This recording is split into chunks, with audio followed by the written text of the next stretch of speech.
आदाब, नमस्कार। हम इस वक्त माहिम दादर इलाके में हैं और शिवाजी पार्क के बेहद नज़दीक, और जो कैंपेन कर रहे हैं हमारे साथ, इनको आप देख रहे होंगे। पहले थोड़ा सा कम देखा, लेकिन इस बीच आपके काफ़ी इंटरव्यूज़ हुए हैं। आप हैं अमित ठाकरे। पहचान ये है कि ये ठाकरे परिवार से हैं, तीसरी पीढ़ी हैं और राज ठाकरे जी के बेटे हैं, और महाराष्ट्र नवनिर्माण सेना से ये माहिम से चुनाव लड़ रहे हैं। अमित, आपके बाला साहब ठाकरे हों या उद्धव जी हों या राज ठाकरे जी हों, तय कि हम चुनाव नहीं लड़ेंगे, लेकिन फिर आपने और आदित्य ने डिसाइड किया नहीं, हम लोग इलेक्टोरल पॉलिटिक्स में आएंगे। पहले आदित्य, फिर आपने क्यों सोचा कि आप चलिए मैं इलेक्टोरल पॉलिटिक्स में जाऊंगा, मुझे भी चुनाव लड़ना चाहिए? इसके दो वजह है। पहली तो है कि मैंने पिछले 10 साल में मैंने हमारी पार्टी का जो स्ट्रगल है वो काम करने के बावजूद देखा है। जिस तरह से महाराष्ट्र सैनिक एक मेहनत ले रहे थे, एक राज साहब जो मेहनत ले रहे थे, मुझे लगा कि कहीं तो it's time for me to step up, कहीं तो it's time for me to, जो रिस्पॉन्सिबिलिटी है मेरी नेता की हैसियत से, मुझे वो कहीं तो पूरी करनी चाहिए। इसलिए आई डिसाइड टू, मतलब हमारी जो पार्टी मीटिंग थी उसमें मैंने बोल दिया कि सब नेताओं को हमें पद मिला है वो सब नेताओं को लड़ना चाहिए, और मुझे लगता है पार्टी की वो ज़रूरत है, इसलिए पार्टी को जहाँ ज़रूरत हो वहाँ से मैं लड़ने के लिए तैयार हूँ। तो फिर आपने माहिम की सीट चुनी, आपका घर भी इसी सीट में, घर भी इसी सीट में है? मैंने नहीं चुनी, पार्टी ने तय किया? पार्टी ने नहीं, राज साहब ने तय किया, क्योंकि मैंने जब ये कह दिया तब मेरी पार्टी के लिए तैयारी थी, इसलिए जब जहाँ से मुझे मेरे फादर खड़े करते मैं वहाँ से कंटेस्ट करने के लिए तैयार था। अगर ना करते तो महाराष्ट्र भर मैं प्रचार करने के लिए तैयार था। I was willing to campaign all over Maharashtra if need be, पर मुझे लगता है कि राज साहब ने चुनी, और लिस्ट बाहर आने के बाद ही मुझे पता चला कि माहिम है, इसलिए मैंने नहीं चुनी। आपका बचपन यहीं गुजरा है? हाँ, 32 साल मेरे यही गए। 32 साल से आप यहाँ हैं। इनको फुटबॉल में आपके बारे में पढ़ रहा था, फुटबॉल आप काफ़ी फॉलो करते हैं, खेलते भी हैं फुटबॉल?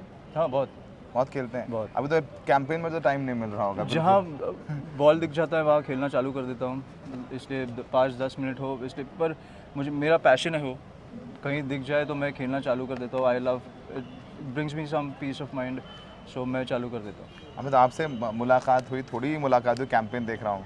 आपके फादर का कैंपेन भी देखा है हम लोगों ने, सालों देखा है, थोड़ा अग्रेसिव है। आप उतने अग्रेसिव नहीं लगते, अपनी बात बहुत ध्यान, नहीं, वो भी इतने अग्रेसिव नहीं है। पर अगर पत्रकार ऐसे टेढ़े सवाल पूछे या फिर कैसा हुआ है उनके साथ कि 2006 से एक पार्टी चालू की है और उनको पता है कि वो महाराष्ट्र के लिए क्या कर सकते हैं, जब रोज़ घर से बाहर आते हैं तो देखते हैं कि गलत लोगों के हाथों में महाराष्ट्र जा रहा है, मुंबई जा रही है, और जो काम वो लोग कर रहे हैं इससे 10 गुना बेहतर मुझे लगता है कि साहब कर सकते हैं, और उनका जो विजन है वो मुझे लगता है सबके सामने है। तो इसलिए उनको दुख पहुंचता है कि कहीं तो मेरे हाथ में वो ताकत मिले तो मैं वो करके दिखाऊं, पर वो अभी 2024 में है। सब हमारे महाराष्ट्र सैनिक जो है वो 100% उतरे, इसलिए मुझे लगता है वो पॉजिटिव एक एनवायरनमेंट है। पर गए 10 साल मुझे लगता है मोदी वेव हो या मेरी बीमारी हो या जो रीजंस हो, आपने ब्रेव किया है, कैंसर से आप निकल करके आए हैं, वो भी एक जर्नी, उसके बारे में छोटा सा सवाल पूछूंगा। लेकिन जो कि आपने पिता की बात की, उनकी पॉलिटिक्स के बारे में बात कर रहे हैं, क्योंकि फिर जाहिर सी बात है आप उनके पुत्र हैं और आपके पोस्टर में उनके फोटो है, तो जाहिर से उनकी बात होगी, उनके बयानों पर आपसे बातचीत होगी। आपके फादर कह रहे हैं कि हम चुनाव जीते और हमारी सरकार आई, हम सिस्टम में आएंगे तो मस्जिदों से लाउड स्पीकर निकाल देंगे। क्या आप इस तरीके के बयानों को एंडोर्स करते हैं? आपको लगता है इस तरीके से बयान दिए जाने ठीक है? क्योंकि मुसलमान भाई बहनों को भी ये तकलीफ पहुंचाती है। हमारे धर्म में आपने कभी देखा है कि मंदिरों के बाहर आवाज़ आती हो या हमारे प्रार्थना की आवाज़ बाहर आती हो? आपको क्यों सुनानी है? जो आपकी प्रार्थना है हम उसका रिस्पेक्ट करते हैं, पर अंदर कीजिए, आपको बाहर क्यों सुनानी है? और मुझे लगता है कि ये कई मुस्लिम भाइयों ने आके राज साहब से कहा है कि ये जो अजान है इससे हमारे लड़कों को तकलीफ़ होती है। एक तो मेरे सामने हुआ है कि मेरा बेटा बीमार है और ये अजान का जो आवाज़ है उससे बहुत तकलीफ़ देता है, वो सो नहीं पाता। ऐसे आके एक मुस्लिम भाई ने मेरे फादर से कहा है मेरे सामने, तो मुझे लगता है कि ये उनकी भी तकलीफ़ है और ये सोशल कॉज है, इसे आप किसी रिलीजन से ना जोड़ें। अमित जी, ये तो हमारे फेस्टिवल्स में भी गणपति होता है, नवरात्र होते हैं, तो फेस्टिवल्स तो उनके भी ईद होते हैं। आप सेलिब्रेट कीजिए ना, फेस्टिवल सेलिब्रेट कीजिए, 365 डेज बाद सेलिब्रेट कीजिए। वैसे ज़्यादातर निर्धारित हो गई कि इतनी आवाज़ होगी, डेसिबल्स तय कर दिए गए हैं, उतनी आवाज़ होगी। तो ये इलीगल भी है, आप देखने जाए तो अजान का जो आवाज़ है, जो एक डेसिबल से बाहर जा रहा है वो इलीगल भी है।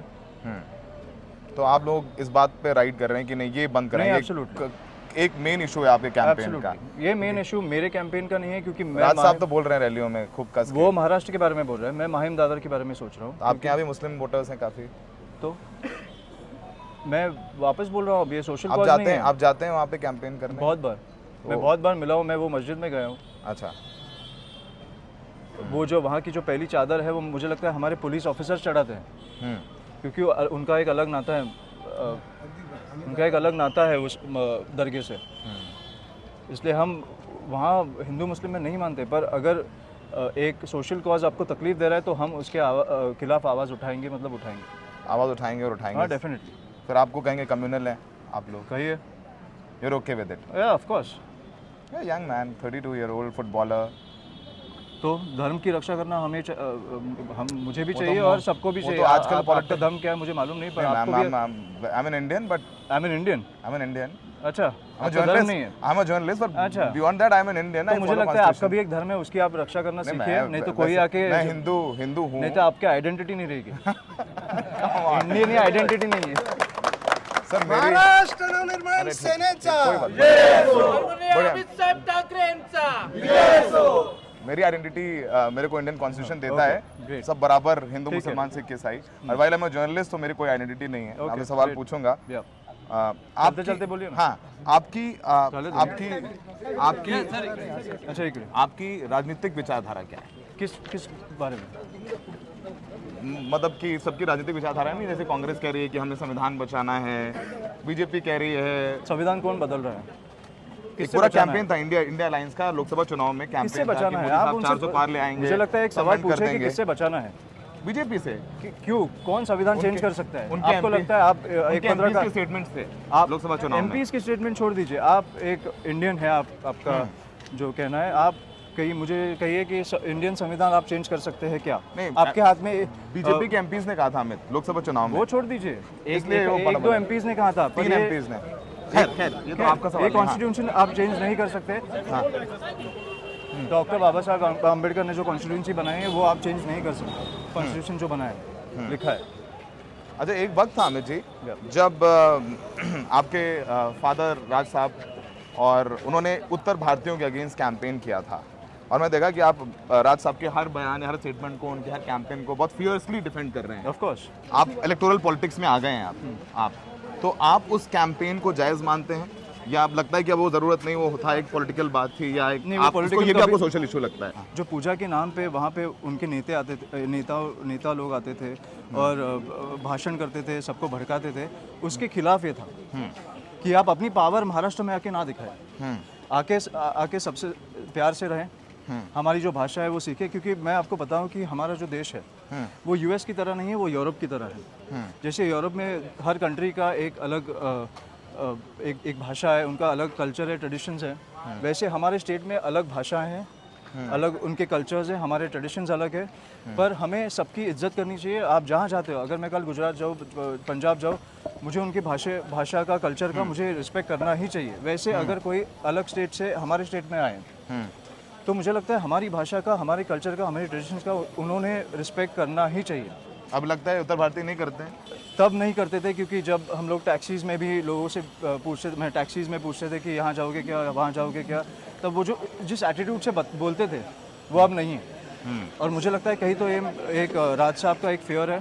आपने बोला फियर, आपको नहीं लगता है कि नेताओं से लोग मोहब्बत करना चाहिए, ना कि डरने चाहिए? नहीं, मोहब्बत तो बहुत लोग करते हैं, सब मराठी करते हैं, सब हिंदू लोग करते हैं, सब करते हैं, पर मुझे लगता है कि आप आके हमारे विचारधारा के साथ, हमारे भाषा के साथ कहीं खिलवाड़ करोगे तो मुझे लगता है कि ये फेयर तो होना ही चाहिए।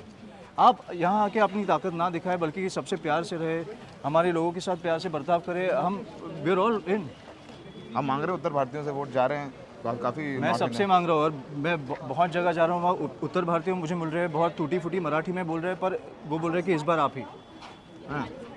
तो मुझे लगता है कि यहाँ कहीं तो उन्हें पता चल रहा है कि राज साहब क्या बात कर रहे हैं, पर जो प्रोपोगेंडा या नैरेटिव चलाया जाता था, मुझे लगता है वो कहीं तो गलत था। क्योंकि आपको भी पता चलना चाहिए कि हम आपके स्टेट में आए तो आपकी लैंग्वेज, आपकी रिलीजन, आपके जो इंडियन जो आप है, हाँ आप भी हैं। हाँ, तो मैं भी हूँ, पर मेरा एक धर्म है, आपका नहीं है। मैं जर्नलिस्ट हूँ तो मेरा कोई धर्म नहीं है जो मैं सवाल पूछ ऑब्वियसली। रहा हूँ। जब मैं ये माइक निकाल दूंगा तो मेरा धर्म है। अच्छा ऐसा है। जब मैं जर्नलिस्ट हूँ तो हमारा ऐसे नहीं, हमारा हिंदू धर्म बहुत बढ़िया है और माइक लगाने के बाद भी हमारा हिंदू धर्म है, इसलिए हम प्राउडली बोल सकते हैं। आप बोलिए, आप you are a politician, I can't say that same, but खैर coming back to the point, आप एक परिवारवाद का एक नैरेटिव चलता है और ये वो नैरेटिव राहुल गांधी को झेलना पड़ता है, वो उद्धव साहब को झेलना पड़ा, राज साहब को झेलना पड़ा, फिर वो आदित्य को झेलना पड़ा, अशोक चौहान जी की बेटी भी लड़ रही हैं, आप भी चुनाव लड़ रहे हैं। परिवारवाद को लेकर के अमित ठाकरे के क्या व्यूज हैं? परिवारवाद को लेके मतलब you talking about nepotism right? In a way नहीं डेफिनेटली नेपोटिज्म के बारे में बात बिल्कुल बिल्कुल बिल्कुल। तो मैं आपको नेपोटिज्म परिवार में सिंपल सी बात है कि बाप बेटे को विरासत दे रहा है राजनीतिक, तो एग्जैक्टली मैं वही बोल रहा हूँ आपको कि नेपोटिज्म फिल्म लाइन और पॉलिटिक्स में नेपोटिज्म ये लोग चुनते हैं। अगर लोगों को ना पसंद आए तो बहुत से नेताओं के बेटों को या बेटियों को मैंने घर बिठाते हुए देखा है, या फिर बहुत से फिल्म स्टार्स के बेटे और बेटियों को मैंने घर बिठाते हुए देखा है, या आपने भी देखा है। तो ये जो दो लाइंस हैं, यहाँ पे लोग चुनते हैं कि आप ऊपर जाएंगे या नीचे जाएंगे, क्योंकि वो ताकत लोगों के हाथ में है। वैसे तो डॉक्टर का बेटा भी डॉक्टर बनता है, इंजीनियर का बेटा भी इंजीनियर बनता है, आर्किटेक्ट का बेटा भी आर्किटेक्ट बनता है, पर वहाँ आप नेपोटिज्म नहीं देखते क्योंकि वो लोगों की फील्ड में नहीं है। तो मुझे लगता है नेपोटिज्म हर जगह है। अगर लोगों ने आपको पसंद कर लिया तो मुझे नहीं लगता कि नेपोटिज्म का कहीं मुद्दा ऊपर आता है। खैर मैं दो तीन छोटे सवाल पूछूंगा, then I'll allow you to campaign. Thank you so much. And Amit's wife is also campaigning with him. I think you are a doctor. She's learned political science. Her father is a surgeon. As a surgeon. Okay, I'll ask one question from you also. So Amit, coming back to you. परिवारवाद पे बात की हमने, आप चुनाव लड़ रहे हैं। मुझे याद है ये सवाल सबने पूछा, मैं भी पूछ लेता हूँ क्योंकि फिर जब आदित्य पहला चुनाव लड़े वर्ली से तो उनके अगेंस्ट राज साहब ने कैंडिडेट नहीं दिया, लेकिन यहाँ पर आपके अगेंस्ट एकनाथ साहब ने भी, महायुति ने भी कैंडिडेट दिया, महाराष्ट्र विकास आघाड़ी ने भी कैंडिडेट दिया, बीजेपी ने पहले शुरू में कहा कि नहीं आपका सपोर्ट करेंगे, पर वो भी सपोर्ट नहीं कर, मैंने पता किया तो यहाँ पर वो भी महाराष्ट्र महायुति के साथ यानी शिंदे साहब के साथ हैं।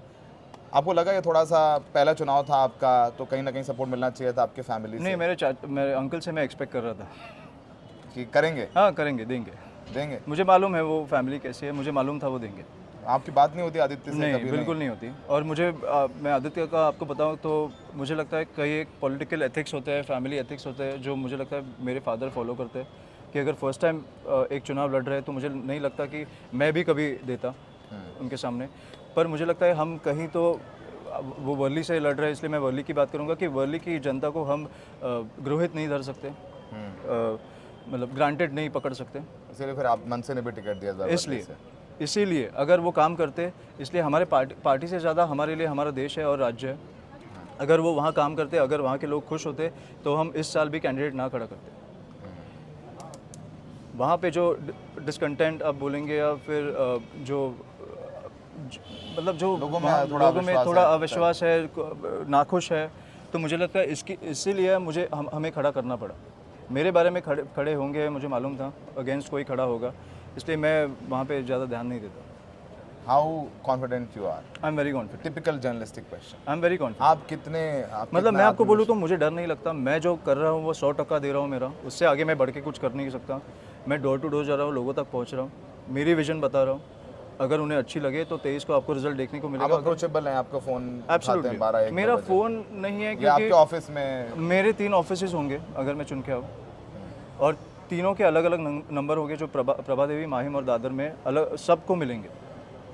इसलिए अप्रोचेबिलिटी का और एक्सेसिबिलिटी का क्वेश्चन नहीं है। प्रॉब्लम ये होता है ठाकरे फैमिली के साथ एक ये है, मतलब नहीं इन जनरल मैं जर्नलिस्ट से बोलता हूँ। नहीं एब्सोल्युटली प्लीज, चाहे वो उद्धव साहब और आम लोगों का थोड़ा प्रॉब्लम मेरा ये हुआ कि 2015 से मैं सामाजिक कार्य मैंने करना चालू किया और मेरा एक ही नंबर था, मेरे साथ कोई नहीं था, मतलब एक PA वगैरह जो होता है वो नहीं था, तो मैंने अपना ही नंबर देना चालू किया सबको। और फिर क्या हुआ कि 2020 में जब मैं राजनीति में आया तब रात को 2-3 बजे एक PK ए अमित कैसा है रे तो वो मुझे लगा कि महाराष्ट्र पर सब जगह पहुंचा वो नंबर। हर पॉलिटिशियन के साथ होता है। हाँ, इसलिए तो मैं रैंडम नंबर्स उठाना मैंने बंद कर दिया उसके बाद 2-3 बजे अगर कोई PK फ़ोन कर तो आपको भी तो ये झेलना पड़ेगा अभी ना। अभी तो अब आप हैं फ़ोन कर, कैसा रिस्पॉन्स है, आप कैसा लग रहा है आप? रिस्पॉन्स बहुत अच्छा है ऑनेस्टली। हम जब लोगों के घर पे जाते हैं वो हमको जिस तरह से वेलकम करते हैं घर में, उसका ऑक्शन करते हैं, उसको खाना हमको दोनों से बातचीत करते हैं। उनके जो सवाल, जो उनकी समस्या है वो हम जब जैसे जैसे सॉल्व कर रहे हैं इतने दिनों में, वो देख के भी हमको बहुत अच्छा लगता है। कि हमारे आंखों के सामने वो सब समस्या सॉल्व हो रही है इतनी आसानी से, इवन तो हम लोग अभी विधानसभा में पहुँचे भी नहीं हैं। So we are loving every fact and I think उनको पता है कि he is the answer to their prayers. You are also enjoying the campaigning? I am here every day, present, morning, evening, clearly I am enjoying it. आप इनको रोज accompany कर रही हैं, रोज जा रही हैं। So clearly I am enjoying it, why would I otherwise come, I am fully supporting. उनका number कहीं नहीं जाए रात में 2 बजे 3 बजे। नहीं, definitely. So it was nice talking to you. Thank you so very much. Thank you so much. Hopefully we see you again sometime. Thank you.